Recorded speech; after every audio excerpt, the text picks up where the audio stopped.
Destaque para os meus amigos aqui, meus companheiros, nesse Linha de Passe. Léo Bertozzi comigo. Tudo bem, Léo? Boa noite. Tudo bem, Abel? Boa noite, companheiros. Léo Bertozzi, aqui do meu lado esquerdo, Eugênio Leal. Tudo bem, Eugênio? Tudo bem, Abel? Muitos jogos finais de campeonatos estaduais acontecendo pelo Brasil afora. Bem lembrado pelo Eugênio, porque vamos falar também do primeiro jogo da final do Campeonato Mineiro. O Galo parecia que começaria uma goleada, ele fez 2-0 com tranquilidade no primeiro tempo, mas o Cruzeiro foi buscar. Pedro Henrique Torre, não. Tudo bem, Pedro? Tudo bem, Abel. Um abraço a você, Léo, Eugênio. Acho que a gente vai poder falar já sobre um final de Campeonato Carioca, né? Não é polêmico, não é ousado, não é verborrágico, mas 3-0 para um jogo de volta de um time que não toma gol, de um time que controla como poucos a situação em campo. Então o Flamengo coloca 9 dos 10 dedos na taça. Muito pouco provável que a coisa mude de cenário.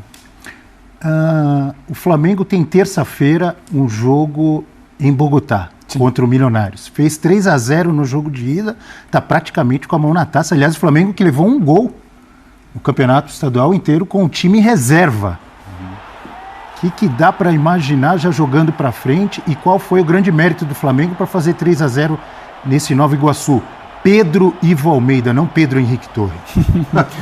Abel, acho que a gente precisa de fato começar a olhar para o Flamengo, olhar para frente, saber o que vai ser feito em Bogotá, saber o que vai pensar para o jogo da volta da semana que vem, já olhando para a segunda semana de Conmebol Libertadores. E o que faz a diferença nesse Flamengo é o que fez a diferença durante todo o Campeonato Carioca. É um time muito seguro, um time de muita qualidade, não dá para dialogar com as outras equipes que disputam o Campeonato Carioca. Só que nos outros anos o Flamengo também já tinha uma qualidade muito superior aos seus adversários, mas dessa vez o Flamengo joga. E como é que ele joga? Ele joga a partir do momento que ele controla o jogo. Quem dita a dinâmica do jogo é o Flamengo. Então o Nova Iguaçu, quando ele tenta querer editar minimamente o jogo, ele tenta fazer o seu jogo. É interessante porque tem o seu estilo, tem um 4-2-3-1 do seu treinador, que o levou de forma muito justa até a final. Mas quando ele tenta minimamente, o Flamengo não precisou se esforçar. O Flamengo não precisou esticar muito a marcha dele, não precisou fazer a sua melhor atuação para fazer um 3-0 na final, mas ele teve minimamente espaço e tem muita qualidade, muito seguro lá atrás. Então acho que isso também ajuda a explicar. A gente pode falar de um primeiro tempo que acho que vai ter debate sobre o pênalti, mas não é sobre o pênalti. Tem debate sobre o gol anulado, mas não é sobre o gol anulado.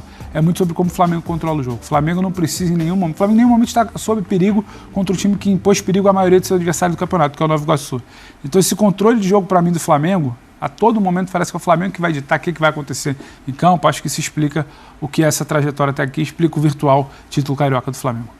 Daqui a pouco nós vamos falar sobre o pênalti dado para o Flamengo, quando fez o primeiro gol com o Pedro. O gol anulado também do Pedro logo depois. Mas antes, óbvio que a gente tem que lembrar o bom trabalho do Nova Iguaçu com o Carlos Vitor, mas hoje não conseguiu fazer o que fez o campeonato inteiro, apesar de algumas defesas do Rossi também, né? Sim, ali no primeiro tempo, né? Antes do primeiro gol, ainda tinha, e depois até o final do primeiro tempo, de vez em quando o Nova Iguaçu esboçava ali uma subida ao ataque e tal, mas com chutes um pouco mais de fora da área, normalmente. Eu fico olhando para o jogo, assim, não há termos de comparação entre o Flamengo e o Nova Iguaçu. Primeiro, é importante dizer que o Nova Iguaçu chegou onde chegou pelos seus méritos.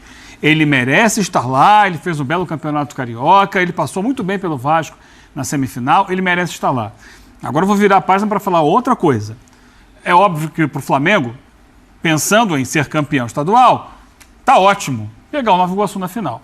Agora para o Flamengo, pensando em ganhar condicionamento, ganhar ritmo, ganhar intensidade, pensando na temporada que começa logo ali na terça-feira e logo depois no Campeonato Brasileiro, é um adversário que exige pouco do Flamengo. Perfeito. Teria sido mais interessante um jogo com o Botafogo. Mas o Botafogo não se classificou. Ok, mas o Botafogo de hoje é um time que exigiria mais do Flamengo. Até com o Vasco, que eu acho que fisicamente cresceria, tentaria esticar mais a corda no aspecto de intensidade do Flamengo no jogo. O jogo hoje foi um jogo de um time, Nova Iguaçu, que ok, chegou aqui, tá ótimo. E que tentou fazer o seu jogo, que é um jogo que gosta de ter a bola, que não se preocupa tanto com uma marcação mais dura, mais rígida. Abel, em alguns momentos do jogo, teve quase cara de um amistoso. Exato. Porque o próprio Flamengo não jogou no seu ritmo total. E em alguns momentos o Flamengo, que poderia ter vencido esse jogo por um placar bem mais dilatado, parecia até um pouco displicente, tentando algumas jogadas que a gente sabia que não eram as mais exatas. Finalização, achei assim. Chegava com uma certa tranquilidade e na hora de finalizar um pouco de displicência. Ou às vezes uma jogada individual, assim, eu vou tentar aqui um drible, que nem sempre é o que seria o mais indicado num jogo de mais competição. Ficou mais com cara de um jogo assim de cumprir tabela. Todo mundo sabe que o Flamengo vai ser campeão. Ele não precisa dar o seu ritmo todo agora. Então é óbvio que ele vai ganhar, mas também é bom porque ele não se desgasta tanto. No segundo tempo, né, alguns jogadores já saíram, pensando na partida da Libertadores e tal. É normal isso. Mas em termos de teste para o time, qual é o real nível do Flamengo? Até onde esse time está pronto para jogar agora não serve como um teste. Porque o adversário é um adversário que chegou lá porque mereceu chegar lá. Não estou tirando, parabéns ao Nova Iguaçu, um trabalho muito bem feito. Mas não tem como disputar com o Flamengo. Então a minha questão é essa. Até que ponto essas finais vão ajudar o Flamengo a se preparar melhor para os maiores desafios que virão a partir de agora. Abel, só para passar por lá uma coisa para não parecer injusto, o Flamengo, que às vezes parece até displicente de finalização, não é nenhum demérito, mas é que o cenário do calendário impõe isso. Você está olhando para terça-feira e está olhando para outra semana e para início de Brasileiro. Então não é que o Flamengo relaxou, não tratou com o devido compromisso. Só que você sabe que a coisa vai ser feita, então acaba que não é a mobilização de um Fla-Flu, não é a mobilização nem de um Flamengo e Vasco, que coletivamente pode ser até visto como abaixo do Nova Iguaçu, ou como Botafogo, ou como uma mobilização de uma estreia de Libertadores fora de casa terça-feira. É uma coisa do tipo, fizemos muito pouco e vencemos no primeiro tempo.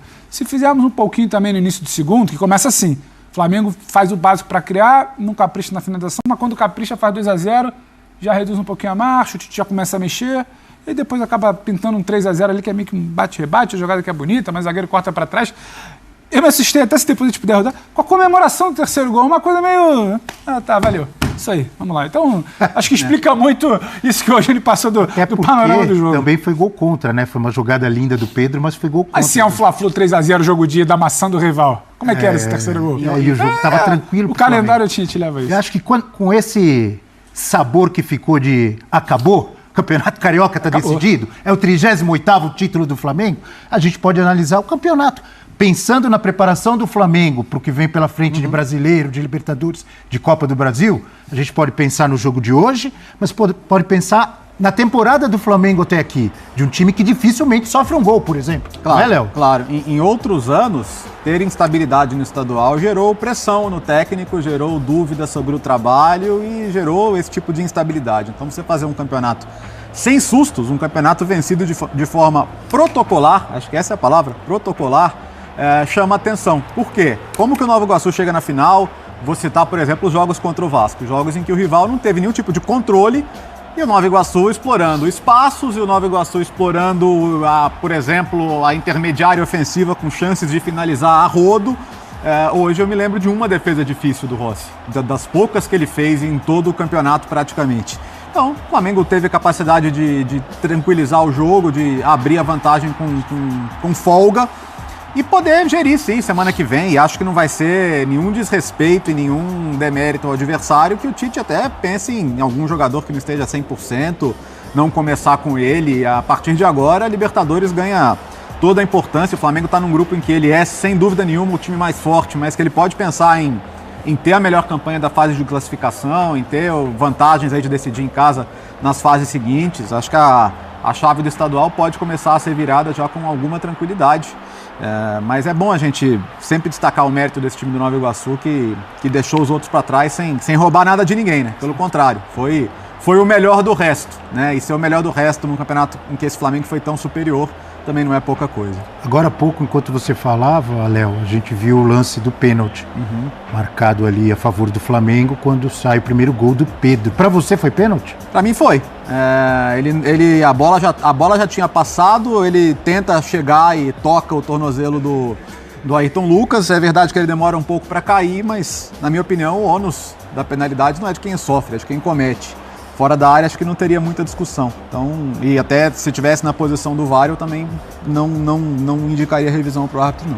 Será que eu vou ficar sozinho nessa? Não. Porque pra mim não foi pênalti, não. Acho que eu tô com você então. Você tá Abel. comigo? É porque eu entendo eu entendo o argumento do Léo, só que eu ficaria um pouco mais do lado dele se o pé que parece que sugere ser calçado, o pé que tropeça, fosse o mesmo do choque. Ele toma ali em tese um calço no pé direito, se mantém em pé, não derruba, essa trombada que para meu ver é o choque ali, e ele tropeça ao esquerdo. Então assim, eu não sei de onde surgiu aquele tropeção ali do esquerdo. Pode ser também, não é que seja uma verdade absoluta, pode ser um desequilíbrio, o esquerdo não fixou no chão, mas o calço no direito e o esquerdo do nada ele acaba calçado. Eu não achei pênalti, eu acho que tinha condição de seguir, ele optou por cair, a meu ver, mas assim também, Abel, eu não estou vendo um lance absurdo, um escândalo, apenas uma simulação, porque tem também o lance do impacto do que pode ter derrubado ou não. Eu não achei. Né? Eu não achei. O contato, mas pode ter, ele de fato, aconteceu. Desequilibrado. Só que, na minha visão, ele continua a passada, ele dá mais 2 ou 3 passos ali e aí cai sozinho. Parece até que se atira, né? Na minha visão, não houve o pênalti. O Léo pensa diferente, você, Eugênio? Eu acho que nós estamos na era do streaming, então é o pênalti com delay, com atraso. Atraso?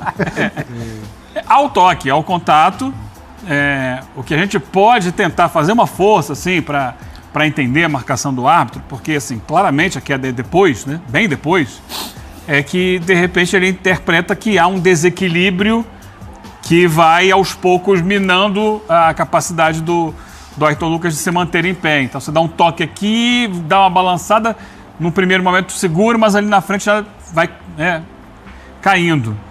Mas que, assim, você olha e acha estranho, todo mundo acha que acha estranho, porque ele, quando cai mesmo, o movimento de queda, agora, é bem depois do contato, né? Então, mas, Abel, esse lance perde muita força pelo que foi o resto do jogo. Eu também acho. Né? Se não desse o pênalti, não ia mudar nada. O Flamengo ia ganhar do mesmo jeito. A discussão estava maior no intervalo. A discussão estava maior no intervalo. Depois, quando o Flamengo vem, resolve fazer um pouquinho a mais ali no início do segundo tempo, controla o restante do jogo, ainda faz o terceiro, só aí é muito mais para se debater, porque tem que ser debatido, tem uma questão ali. Mas, até falei aqui no início, não é por aí que passa o resultado, a história do jogo, a história do título carioca do Flamengo.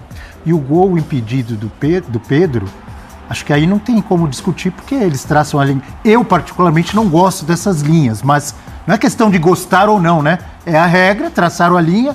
Eu não gosto porque o gol é anulado. Para mim é jogar contra o esporte, contra a essência do esporte, que é o gol. O gol é anulado por centímetros, milímetros ali, a ponta da chuteira, mas não tem o que discutir, né? Tem que discutir? Se a linha não foi colocada no lugar errado, né, e pareceu que não, o ombro de um e a ponta da chuteira do outro, então a revisão demora um pouco mais porque ela é de fato milimétrica, mas esse é um lance que eu não tenho, como é que eu vou dizer, argumentos para discutir. Acho que a gente vai passear nisso o ano inteiro. Semana que vem é para o Nova Iguaçu, na outra semana é para o Flamengo contra o Atlético Goianiense na estreia do Brasileiro, na outra é o Palmeiras, na outra é o São Paulo, na outra é o Santos. Se a linha foi traçada, se não foi, se estava um pouco mais para o lado, se estava perpendicular, se estava exatamente paralela à linha da pequena área, porque pode dar alguma confusão de angulação ali. Já vi gente falando que, nossa, a linha não está nem paralela da pequena área, mas é o que o Léo falou, se está traçada no local certo, é questão de milímetros, a gente ainda não resolveu essa questão de sobreposição, sabe, de largura da linha, tudo mais, e vamos ficar ao sabor ali do momento de quem traçou um pouquinho para lá, um pouquinho para cá. Eu lembro que antes de começar a temporada falávamos muito, não só nessa temporada, nas anteriores, com a riqueza de elenco que tem o Flamengo, quais são as opções, onde pode mudar, onde que o técnico está errando ou não está acertando. Esse time do Flamengo, daqui para frente, qual é a dúvida? O que pode mudar? O que pode melhorar? Ou o Tite achou o time, vai assim? Eu sei que você defende muito o uso de 2 times, um para as Copas e um para o Brasileiro. Sim, não parece essa a ideia do Flamengo, mas se você olhar o que tem à disposição hoje, o Flamengo contratou 2 jogadores nesse início de ano que já chegaram, estão cada vez mais se adaptando ao dia a dia do Flamengo, ao clube, que tem peso para assumir condição de titular, que são o Matias Vinha, lateral esquerdo, e o Léo Ortiz para a zaga. Então, são 2 jogadores que estão ali esperando a hora de, opa, o lugar é meu.